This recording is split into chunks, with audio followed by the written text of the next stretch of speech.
Wakil Ketua Komisi 13 DPR, Andreas Hugo Pareira, menyoroti pernyataan Menteri Kebudayaan, Menbud, Fadly Zon, yang menyatakan tidak ada bukti dalam pemerkosaan massal Mei 1998.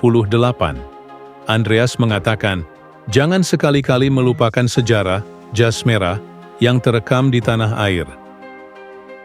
Polemik soal penulisan sejarah yang faktual dan objektif penting untuk menjadi pelajaran bangsa ini, untuk belajar dari sejarah. Jas merah, jangan sekali-kali melupakan sejarah.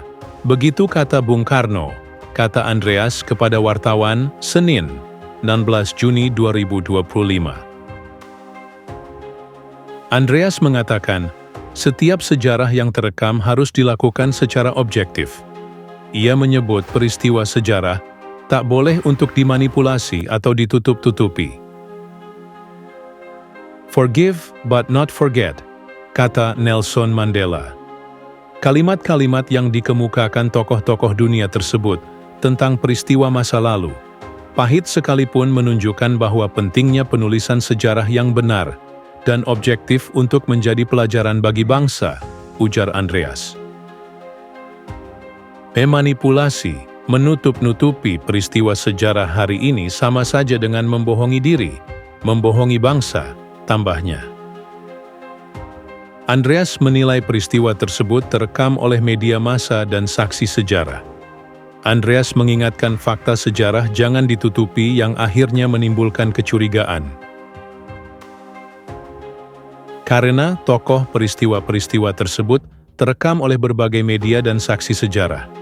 Tidak ada manfaatnya kalau buku sejarah ditulis untuk membangun persatuan, tetapi menutupi fakta sejarah yang penting. Karena justru ini akan menimbulkan kecurigaan dan luka yang tidak terobati, dan akan membusuk dalam perjalanan waktu, ungkapnya. Diketahui, sejumlah aktivis perempuan mengecam pernyataan Menteri Kebudayaan Fadly Zon yang menyatakan tidak ada bukti dalam pemerkosaan massal Mei 1998. Mereka menuntut Fadly Zon meminta maaf. Kritik itu salah satunya disampaikan oleh Komnas Perempuan. Komnas Perempuan mengingatkan bahwa hasil laporan resmi Tim Gabungan Pencari Fakta, TGPF, terkait kerusuhan Mei 1998, mengungkapkan temuan adanya pelanggaran HAM, yakni peristiwa 85 kasus kekerasan seksual, termasuk 52 kasus perkosaan. Temuan tersebut telah disampaikan langsung kepada Presiden RI ketiga B.J. Habibie dan menjadi dasar pengakuan resmi negara.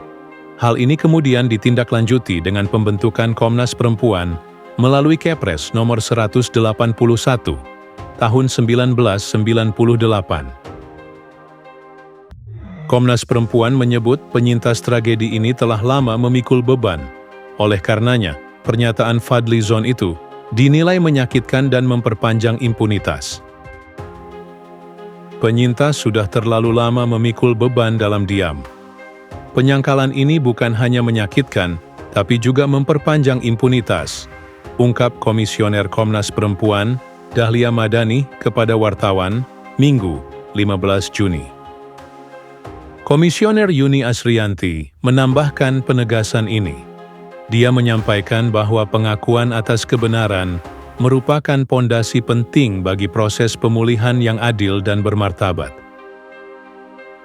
Kami mendorong agar pernyataan tersebut dapat ditarik dan disampaikan permintaan maaf kepada penyintas dan masyarakat, sebagai wujud tanggung jawab moral dan komitmen terhadap prinsip hak asasi manusia, ujarnya. Komnas Perempuan juga meminta semua pejabat menghormati kerja-kerja dokumentasi resmi, semata-mata untuk mendukung pemulihan korban.